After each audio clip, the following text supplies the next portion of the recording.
you have to start forming agile teams. You have to start having teams that comprise of everybody required to deliver the solution, working on that solution on a full-time basis, not on a casual basis, not coming and going. They actually stay together, stick together, and work on that solution. So if you have a big solution to build, basically you start with a minimum value proposition, and then you go with that MVP, and you move on into sprints. A sprint is basically a defined set of time to actually deliver a piece of work.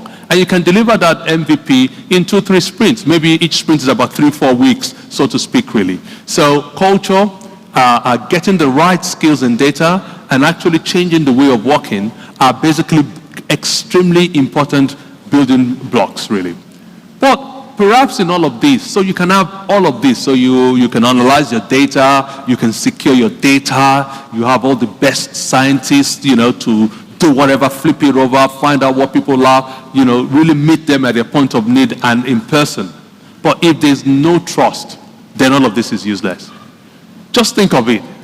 Will you use WhatsApp if you knew that all your messages can be read by everyone? It's not possible. You stop using it. That's trust. So people will only share the data with you if they trust you as a fintech, or if they trust you as a financial services provider.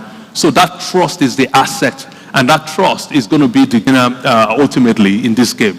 Organizations that trust, build trust, show that they can manage and actually manipulate the data and serve the data in a manner that gives enduring trust are going to be the ultimate winners, so to speak, really. So it's about defending your data, not the things around your data. So how can data improve our business? I'm putting it all together now. So it's about using data to drive sound business decisions, discover new business opportunities, because you now have better insight, manage your risk and compliance and regulatory issues, because you can use data to actually predict a default, somebody who's going to default. Data can tell you that. But in all of this, really, data can also help manage and provide a much more efficient and smarter organizations, because data can tell you about your equipment, your POS machine that is about to fail, or your ATM machine that is actually down, and actually direct the right engineer to go and fix it in near real time as well. So huge opportunities in there. To conclude, really, if people who are looking, organizations who are looking at deepening this, have to invest in experiments. Think of a project that you want to pursue that actually uses data and drives data to give you competitive advantage or solves a problem. So invest in it as an experiment. Break it down into an MVP, a small part of the problem, and test it out in the market. Develop your people, because people are very important. There are new roles coming up: data scientists, data engineers, data analysts. You have to develop them. A data culture must be created. And time is of essence here, because to build quality, you can't ignore governance, because security, data protection, all of those things are extremely important.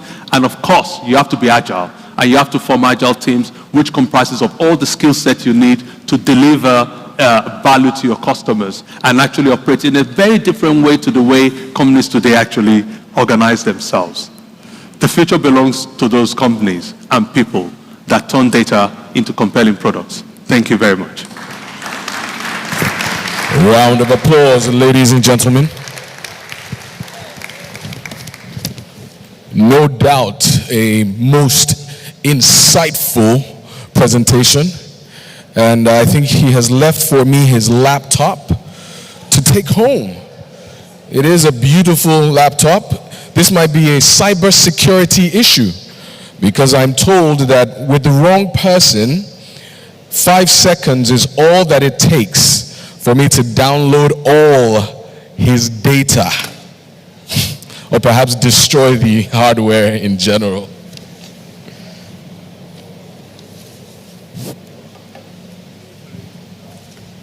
So, can you please pass this to me?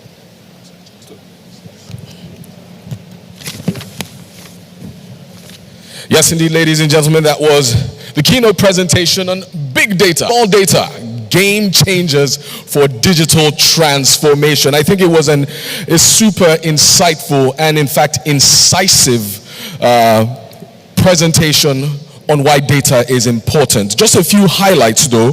One of the critical realities is that data is the new superpower, ladies and gentlemen. It helps to drive competitive advantage in general. But if it is the most superpower today, then it is critical that you understand that cybersecurity can be an issue. If that is your most valuable possession, then there is this scenario where there are individuals who are organized to ensure that they deprive you of that most valuable possession. And he was also able to spotlight the forces that drive data. And he spoke about AI, the Internet of Things, robotics, cloud computing, social networking, and went further to talk about the importance of data tools, the specific tools that are designed for your particular endeavor. Went further to speak about data analysis and how it can help, especially when we look at the use cases in the financial services industry. Customer churn, payment graphs, fraud prevention, customer feedback analysis, and intelligent chatbots. But took a piece, as far as this presentation was concerned, is culture, people, processes, and culture.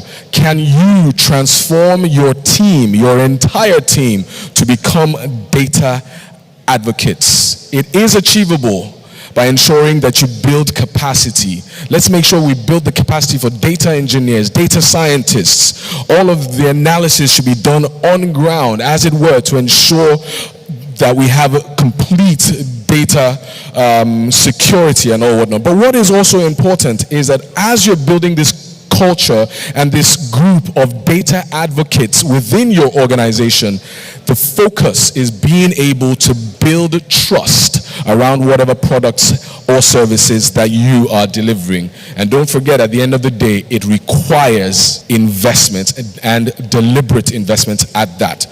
Next up, ladies and gentlemen, it is my pleasure to welcome to the stage the representative of the governor of Lagos State. The governor of Lagos State being His Excellency Babajide Sanwo-Olu, who is ably represented here by the Honorable Commissioner for Science and Technology, Honorable Hakeem Fahim. Can we get a round of applause as he makes his way to the stage to deliver this goodwill message from the #1 citizen of Lagos State? Thank you very much, sir. Thank you, sir. Good afternoon.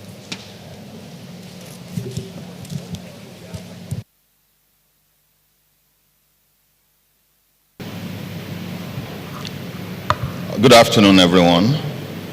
Permit me to stand on the existing protocol.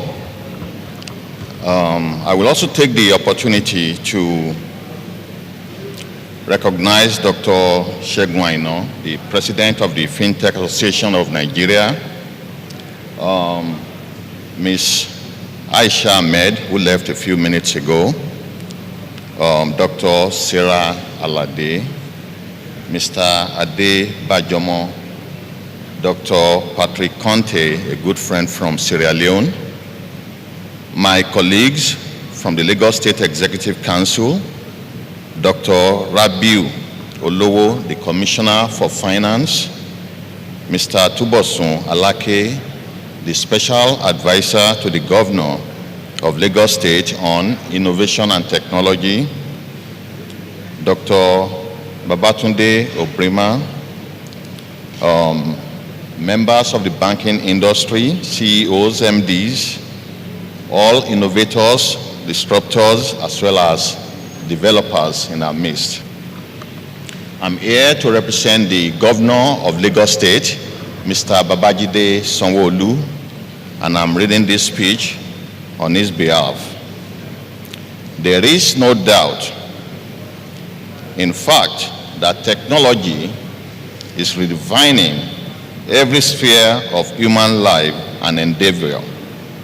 The impact of ICT is felt in every facet and sector, including banking and finance. I commend the Fintech Association of Nigeria for keying into this space of development by organizing and hosting this 4th National Fintech Conference in Nigeria, titled Surviving with fintech innovation? What are the sustaining factors? Financial technology is the new technology and innovation that aims to bring about a complete revolution in the way financial services are being designed and delivered.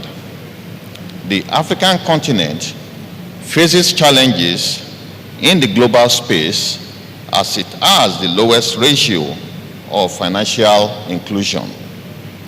This provides a fertile ground for new fintech services which are leveraging on the power of communities and social media to make financial services more relevant. Fintech was established to foster an ecosystem that supports all stakeholders to achieve a thriving and growing Nigeria fintech industry. Nigeria is transitioning into a dynamic ecosystem, offering fintech companies a platform to succeed and potentially grow into multi-million-dollar businesses.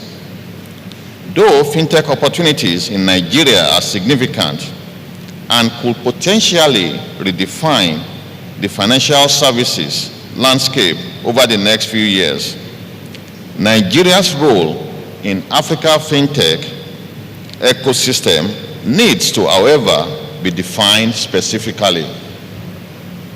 Since the introduction of the cashless policy in 2012, the Central Bank of Nigeria has issued numerous guidelines that have bolstered the Nigerian fintech ecosystem. The Cybercrime Act of 2015 was also enacted among other initiatives to combat cybercrime. Notwithstanding all these, regulations and laws do not adequately address the numerous challenges fintech faces in Nigeria. To enable the survival and growth of fintech in the financial and economic space of Nigeria, salient issues need to be addressed. There is a need to put security mechanisms in place to protect the system against fraud, since fintech companies are prone to cyber fraud and are consistently under attack. We also need to place barriers and structures to check and protect mobile money licensing, which is now on the rise all over the country, with increase in the number of merchants and creditors who provide financial services. Also, law enforcement agencies need to be more enlightened on how fintech platforms work so as to help fast-track the investigation process on cyber fraud. It is needless to say that fintech has revolutionized the financial and banking services in Nigeria and has indeed come to stay. To sustain the initiative of financial technology, however, Nigerians need to be more aware and in tune with the pros and cons of financial technology, as there are still not a few Nigerians out there who do not believe in subscribing to online financial platforms and mobile money services. Lagos is home to Nigeria's big business, cutting across various sectors, including oil and gas, manufacturing, pharmaceutical, and financial industries. Most of the financial services have their head office in Lagos.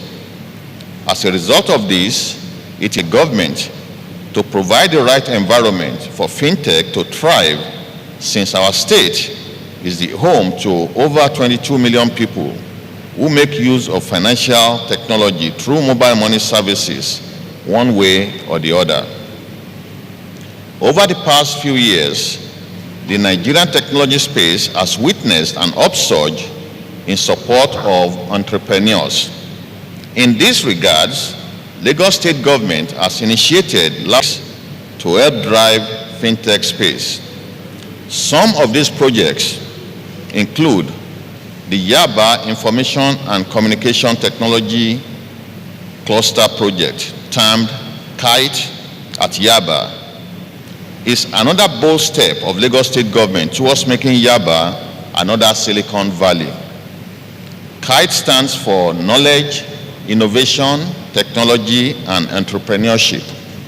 The project is a powerful example of the commitment of the state government to create another Silicon Valley in the state where a new set of entrepreneurs and innovators will be raised to address the challenges confronting the nation in the ICT sector. Fintech in Nigeria holds a critical promise of being a potential solver of the country's financial services challenges, from payments, lending, insurance, wealth management, blockchain, to mention but a few. Fintech services can be utilized in both private and government sector. Fintech companies can boost revenues by providing digital financial services to meet the needs of all Nigerians. But to achieve this, there is need for more investment from both the private and public sectors in the fintech space. On our part, and in line with our team's agenda on technology and making Lagos a 21st century economy, we are committed to providing the infrastructures needed to improve internet access and connectivity. We recognize the fact that this is critical to improving the functionality of fintech and, more importantly, the achievement of our Smart City project. It is on this note that I commend the Fintech Association of Nigeria for this initiative, which has since its inception in 2017 attracted no fewer than 500 foreign participants from all continents to Lagos, and has also served as a major boost in the areas of tourism, job creation, while contributing to positioning the state as Africa's preferred digital hub. I believe at the end of this conference, participants and stakeholders will come up with a new direction for a thriving and growing Nigerian fintech industry. I look forward to hearing the resolutions arrived at the end of this conference, and I felicitate with all participants and wish you all a happy deliberation and a very successful conference. Thank you, and God bless you all on behalf of the government. Can we get a round of applause, ladies and gentlemen, for the Honorable Minister, well, State Minister, the Honorable Commissioner for Science and Technology, ladies and gentlemen, our Governor. And one thing is quite clear, that this Governor understands the challenges and the potentials of the fintech ecosystem, and has said ultimately that it aligns perfectly with the ideas of creating a smart city. He does also, of course, understand and underscore the economic importance of this ecosystem in redefining the financial services landscape and ultimately providing more catalysis for the Nigerian economy in